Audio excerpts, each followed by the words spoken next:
What's up, everybody? Welcome back to the Live with Brandon Blakeney podcast. Of course, I'm your host, Brandon Blakeney, aka Brandon Lee TV, back at it again with another banger, my friends. So kick back, relax, and come take a ride with me. You are now locked into the Live with Brandon Blakeney podcast. Here is your host, Brandon Blakeney. So Oklahoma picked up their 14th win of the season, moving to 14-3. Picked up another big SEC win over Texas A&M. But with the win came some really bad news, a big loss. Their All-American, star big, best player, leading scorer, leading rebounder, leading shot blocker, do it all, run it through the offense. Reagan Beers has left the game in the third quarter. She was injured her shoulder. It did not look good. She did go to the locker room, get some work done, came back out with it heavily wrapped, and watched the fourth quarter from the bench. But this, we don't know. All we got from Coach, we didn't really get much of an update. I don't necessarily have any details yet, and I haven't really been briefed. I haven't been able to talk to our trainer yet, but hoping for the best, obviously. So we don't know the severity of the injury, but if she is due to miss extended time in the SEC, Oklahoma's dead in the water. No disrespect, but she is too valuable to this squad.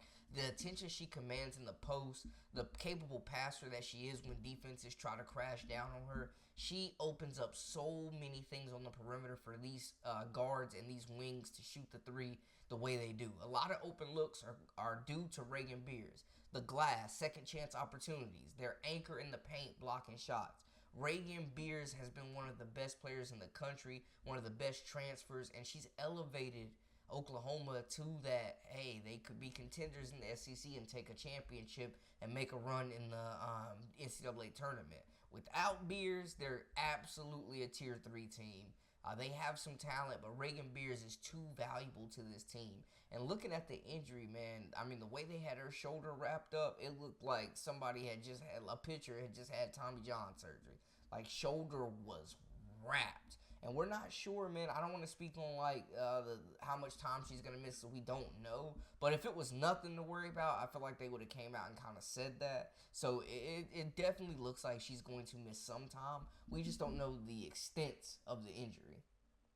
Extent of the injury, I should say. They did pick up the win 77-62, and before exiting the game in the third quarter, she had already been putting up a show. 16 points, 1 assist, 6 rebounds in just 16 minutes of play. Now, we know Beers has battled foul trouble throughout several contests for this squad, but her versatility as well as her presence on both sides of the court are definitely a major key to success for this group. Without Reagan Beers, they kind of get one-dimensional, not going to lie to you. Just her presence on the glass as well, creating second chance opportunities. As an Oklahoma, man, you cannot afford to lose 17.3 points per game, 9.4 rebounds, 1 assist, shooting 70% from the field, and averaging a block per game as well. 1.2 blocks per game. She has been dominant. And Reagan Beers is the type of player that commands so much attention. She gets her teammates open looks, and she's skilled enough to get it out to them. She's a monster on the low block. Like, Oklahoma is absolutely not the same team. They're not going to be able to play the same without Reagan Beers. They've established an identity playing through her down low, getting her the ball and letting her make plays. And without that, I mean, they just turn into kind of a live by the three, die by the three, one-dimensional shooting team.